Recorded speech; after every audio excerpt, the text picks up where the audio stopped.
Hey guys, it's Googly again with another video, and well, I made a video for Katie. I made a video for my Meteor 350. Then what good am I if I don't make a video for my new car, which is the Renault Kiger 2021 Turbo Xtronic goodness. So let's get started.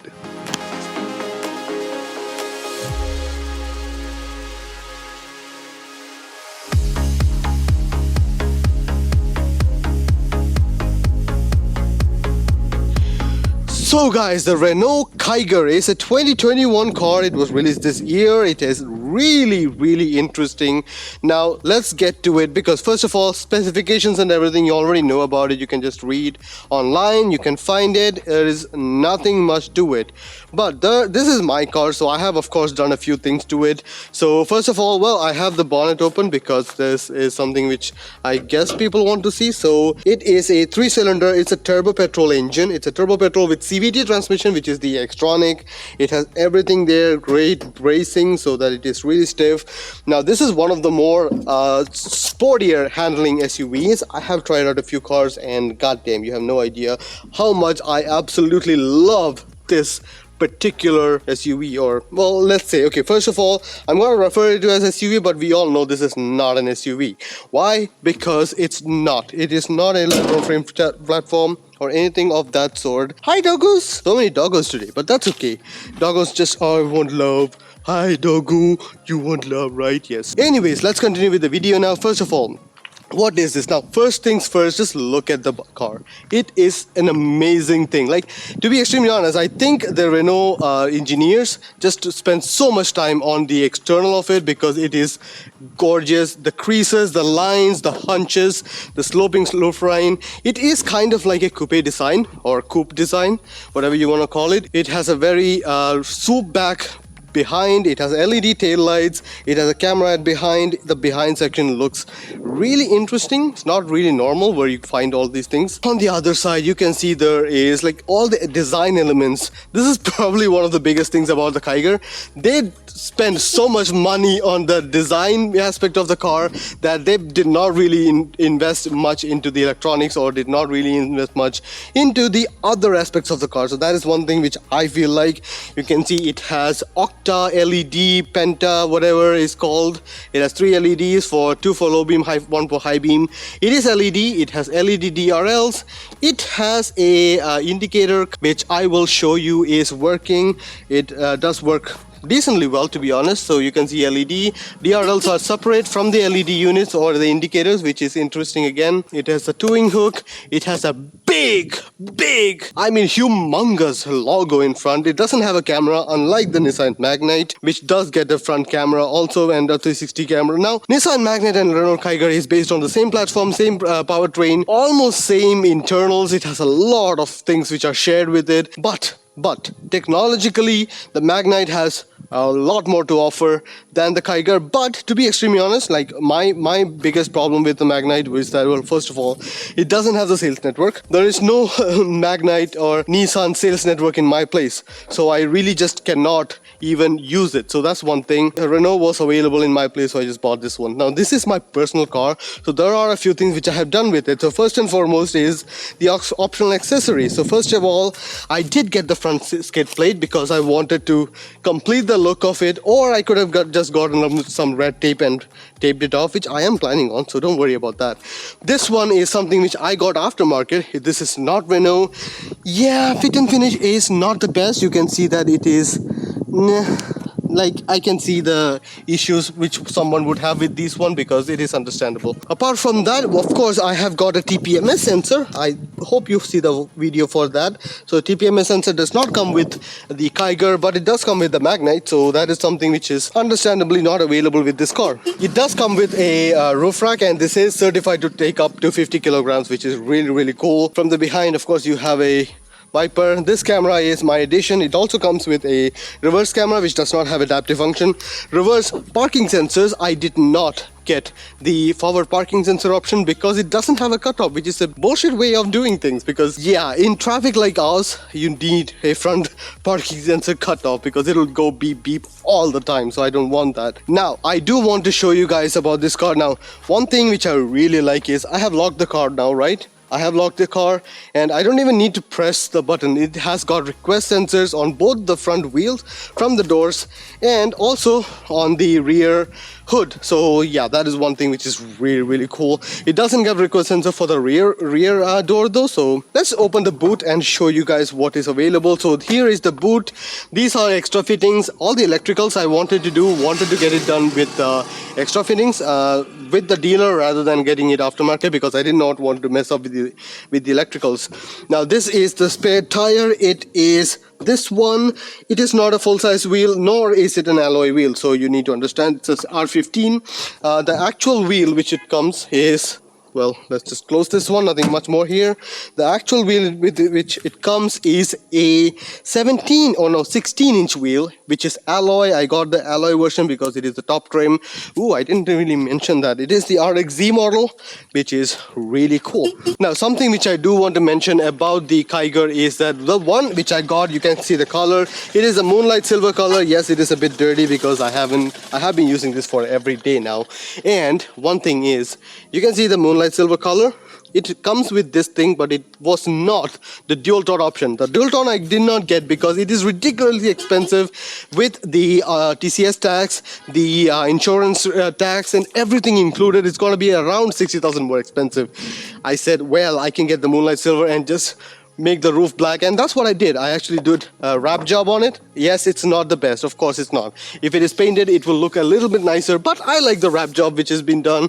And here it is pretty damn close. It does have a line here which I specifically requested them to put because I do have a few things which I want to put in this silver bit, which I will do soon. Of course, I have a few stickers. I've got petrol version because I don't want to be asked by the guys if it's petrol or diesel, because I just feel like that's a wasted opportunity or whatever. Now let's get into the inside. I want to show you the back scenes.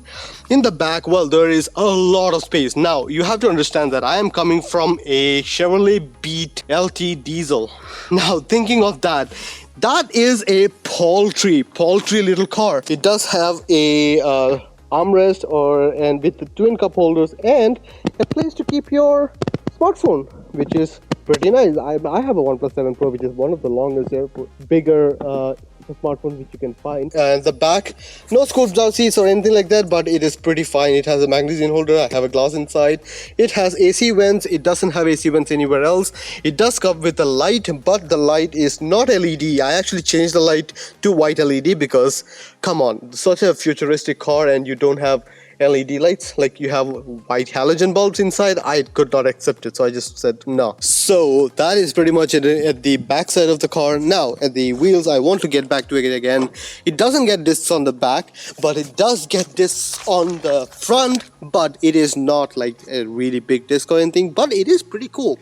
The braking on this is really nice. I have ridden other cars, namely the XUV500, the Vitara Brezza. I have driven the i20 and I have just driven a lot of cars. After going through all of these cars, this one is an amazing car and I love the driving. Well, going inside, you can see that this is a really nice place to sit.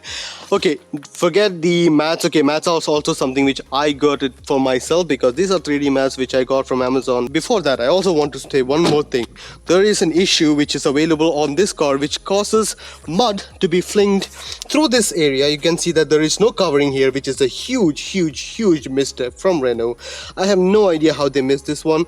And there used to be an issue where the mud would come from here and it will just ruin the paintwork here, and which would also cause problems for the lights because the light housing is exposed inside and it can cause issues there. This is an issue which was available on this car. I also have faced this where there will be mud coming in because it's monsoon, but there was a, let's just say it's a hack job fix where they put some foam inside of this place so that it doesn't reach the headlamp. But as you can see, well, it is still open here. So whatever mud is still going, you can see it is really bad. The mud going here comes out of this spot. This spot is still really you can I think you can see the rundown. So it is still a big issue on this car. I hope they can find something. The ideal solution would be to put a cover here. I have had other cars. I still look at other cars and they usually have a cover here which restricts mud or anything of that sort which is going through inside and going to the light spot. So I have no idea how they missed it. I have no idea how it is even possible for them to just put a piece of foam and call it a day. You're not doing very well in the Indian market already. So please don't do stuff like this, which is the Indian jugaad kind of a thing. So it does not fly. I have to say this. It does not fly. After some time the foam is going to disintegrate, and when what? I'm just gonna say that it is not under warranty when the lights go off, because yeah, that's not the way how you do it. Anyways, I'm not a finance manager. You can think about yourself, you can think about your future, because I don't mind that. Something which I really do want to get off my chest is that this is not the most expensive car. Now I have to say this, yes, they might be right. You should say this is the cheapest compact SUV rather than affordable one, because it does miss out. You're not doing a charity by giving us this car at this price point. You have achieved this price point with a lot of compromises. Of course, it does have a lot of compromises on this car, which I will get to in the recent videos, in the coming videos or whatever. Maybe in this video is also a little bit of this. First and foremost, the fit and finish is definitely not the best. You see the panel gap here?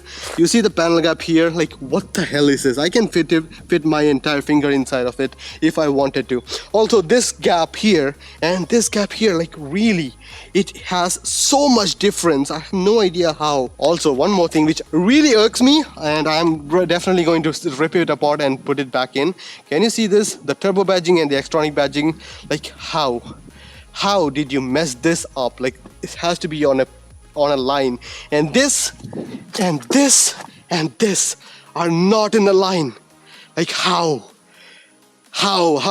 did you mess this up? I have no idea. Also, I don't think this is centered because it's slightly on the left side. When you're manufacturing, you should have a template which you stick on here, which is guided through here, and then put it on. Why is it not? This is so easy to fix, and now I have to fix it. I hate it. I hate it so much. Fitment and finishing issues are prevalent, and I am not expecting. Okay, this car costed me around 1168 on road, India, Kerala, Kannur, and I would say that for a price like this, I would actually expect a little bit better fit and finish. Of course, there are other cars in the segment which are much more expensive. Yes, it is a cheap car, but that doesn't mean I'm not paying for it. I am not entirely happy with the fit and finish of the car. Of course, it also misses out on a lot of electricals, a lot of features which cannot be added aftermarket, which is kind of sad. One of the biggest things about this car is that I feel like they have spent so much of their R&D money onto the design of it, because yes, it looks, subjectively, it looks the coolest sub 4 meter SUV I know of. It is really cool. The squad is amazing. The look from the side is amazing. The back coupe style is amazing. It has Easter eggs, because why not? But insides of it is not the best. It has so much which could have been improved, but I will get to it as soon as possible. Now, at first, let me open up the door and show you what is inside. So as you can see, when you open up the door, it does open up quite a bit. It is really cool. Like, both the doors, they are really wide opening. It comes with 4x4 speakers, which is tuned by 3D Alchemist. Audio quality is fine. I will let you listen to what it has to offer in that. It does have a child lock here, which is normal. Apart from that, nothing special going on. It does get adjustable headrest. I have told you about it. So let's go to the front and show you. Yes, this is another thing which I was showing you. You can see mud here, which is something which causes, which is thrown up through this gap when we are riding. So you can see the mud is going here. It is thrown up through this gap, and it is accumulated here. So if you are going through intense monsoon or intense rain, if there is puddles and whatnot, now it is not going to come inside, which is a good thing. Yes, it is muddy because I've been to places with this one, but don't worry about that. I can clean that up anytime I want. Let's get inside and show you guys what is available inside. Now, first and foremost is, apart from the design of the car, this is also something which Renault has spent money on. The driver seat is commanding. I can see the full hood. I can see everything around me. It does have an SUV stance. People do say that it is quad, which is extended or made a bit bigger. From the inside of the car, of course, you get like full on adjustment, which is up, down, forward, back, and then also tilt adjustment for the driver seat. The steering wheel also gets only tilt and no reach, which is fine. Now, this being my car, I have a few additions. Of course, I have a phone mount. Even though this one has on Android Auto, like it has full on Android Auto, which is wireless. It makes so much sense to have it wireless because it just works really well. Of course, it drains your phone battery like so much that I don't know, you definitely need a wireless charging pad, which I'm not happy with the accessories provided, but I will look into it later. Apart from that, of course, the driver side. Now, one thing again which I have a beef with Renault is that, well, you can see the passenger side gets a vanity mirror, no lights, that's fine. The driver side does not get it, but I do remember, here are the pictures from other videos which I've tried. That used to be the case, and Renault told me that, well, the newer cars does not. I have no idea why they're removing it. There is no real point in removing features which was already there. What if I'm someone who watched another video like that? Like, that is basically what their promo is. They are watching other videos and then coming back to the dealership to see this, and then they see that, well, it's not available anymore. They took it out. Of course, they have a ticket holder for other reasons. There is the microphone. This, I believe, is the sensor for the automatic AC. Yes, it comes with automatic AC. The top trim version has a lot more features than the bottom trim version. As I was saying, I have a few things which I have installed on this one. Of course, I have the phone mount. I have my phone mounted here. This is a CVT version, so this is a CVT gearbox. Of course, I have added this one, which I wanted to have but you can also just press it through this button, which is really idiotic. The steering wheel is really nice to see. This is one of the smaller steering wheels, but I'm really happy with it because it works really well. It is very responsive. It is kind of a flat bottom, but I don't know what kind of flat bottom this is because it is not the typical flat bottom, which is understandable. Of course, it does have a dead pedal. You can see there are lights here because, well, I did opt for the extra package of having the lights because, yeah, I wanted ambient lights. It's just white. It just does not have any other lights. It is white by default, which is really cool. With the steering wheels, yes, ABS, the Renault logo, which is humongous. It does have the steering motor controls. It does not have a cruise control, which is one of the big thing which is missing from its sister car, which is Magnite. This is the instrument cluster. On the RxZ version, you have a full digital TFT instrument cluster. This is the fuel gauge, this is the heat or the temperature gauge. Of course, I'm now in normal mode. It also gets complete mode switch, so if I put onto eco, it goes to this one. Normal mode, as you can see, the pedal response is the lowest, steering is middle, and this is the normal mode, which has both of them at middling. And then there is the sports mode, which really shows this is amazing. Also, you can see the RPM meter in this one, on this one, and also in the eco mode you can see the RPM meter. In the normal mode, it's just a speed gauge. It doesn't show you the RPM. It also shows you the G, the horsepower, and the torque which is being consumed, which is really cool. So if I press on this, you can see, yes, this is really smooth too, so I really like it. And speaking of noise, can you hear that? Well, it is pretty noisy. Yes, I won't lie. It is actually a very noisy car, even inside. And this is a 3-cylinder, so of course it's going to be noisy. There is an attempt to mask all the noise and everything. Of course, if I do open up the window, you can see it's a 3-cylinder 1-liter engine, so it's not as noisy as something else like a 1.5-liter engine. But you can see it's still there, so it's not really masked a lot. There is an attempt made. This is the stereo system, this is the infotainment system. It is the 8-inch touchscreen, which does work decently well. Huge as bezels, which is something which I'm not a huge fan of.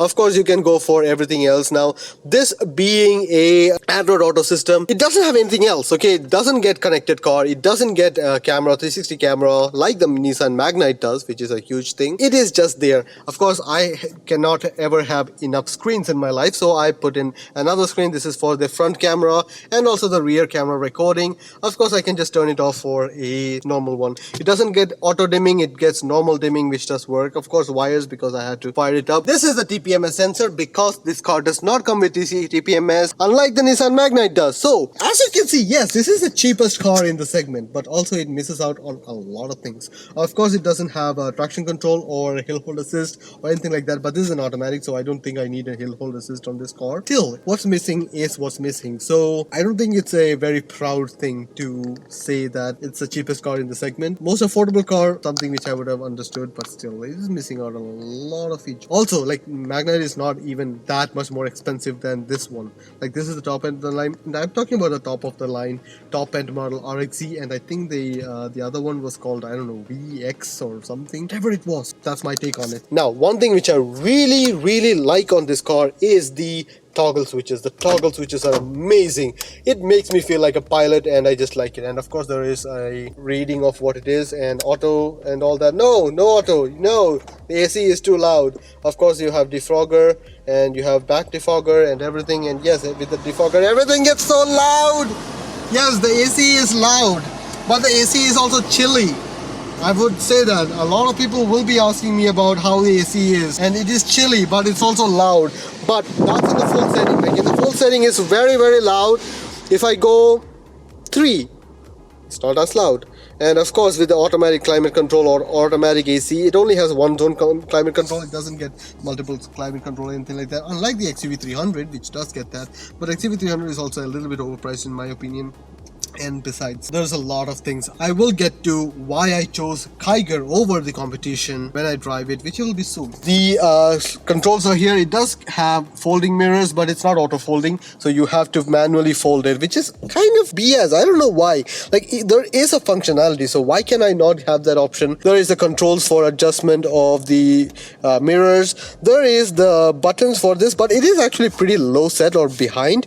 So, and also whenever I drive, because of my hands, I do accidentally press the window lock quite a bit. Like, I drive it like this, and I do have my hands on the option, so it does get pressed quite a bit. So I don't know why, but the placement of it doesn't seem like the best. Of course, it does have pockets. It does have the leveling function, which is interesting, to be honest, because it is a cable mechanism, not an electric one, which is kind of there. The boot opening mechanism is very interesting. It is a lever like the old-timey choke switches. It does have a dummy switch here, which I believe was available. I mean, for lower trims, it doesn't get the keycard control. And yeah, this is the placeholder for the key option. So I want to show you something which is really cool, which I feel is really cool. So this one.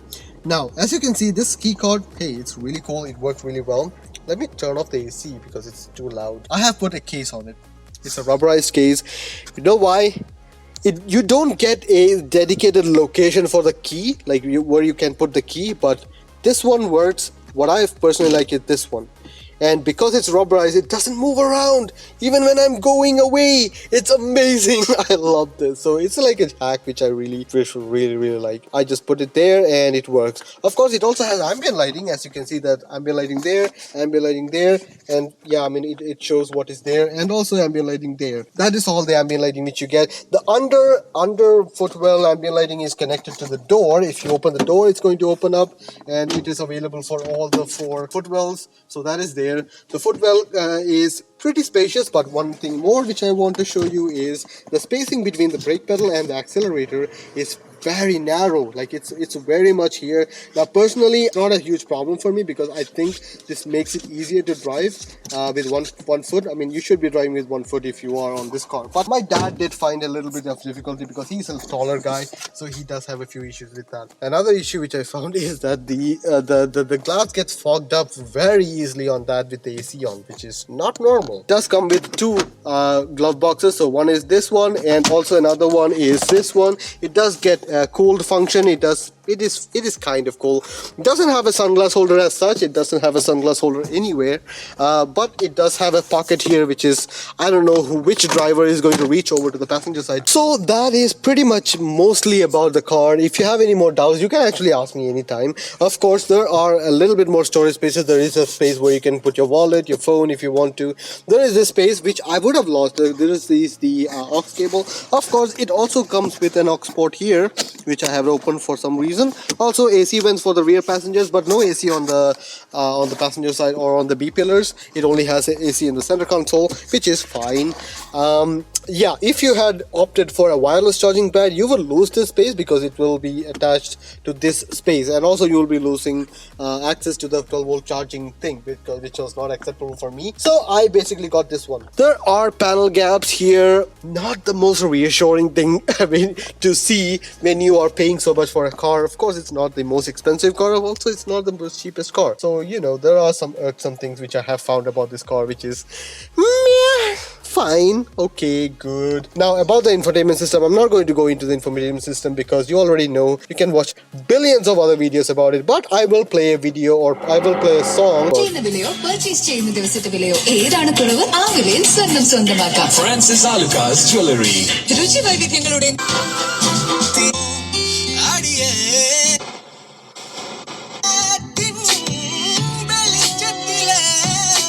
As you can hear, this is the audio quality. I wouldn't say it is the best quality ever, but it is decent. It is 8-speaker, it is 4-speaker, 4-tweeter, 8-speaker setup. This is by Archimedes 3D sound. It does have an option to change the balance and everything, which is here. You can change the balance. Again, as I said, this is not the best audio quality system which I've found in this price range. i20 has a much better price range, like sound system, but also i20 is a bit more expensive. Also smaller car. That's one of the reasons. As you can see, I have done 1,110 kilometers on this car, out of which only 800 is what I drove.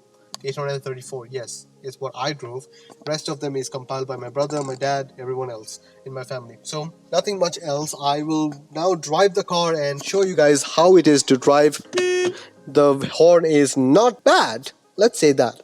It's not bad. The camera is really cool. I mean, I like this camera much better than I like the rear view window view, because it's a very small window and it's also like a coupe style, so it doesn't really show much. The infotainment system, I will talk about it when I drive, so yeah, we will see. So that is it. Let me start the car and just drive, and I'll show you guys how it drives and the reason I got the Kiger.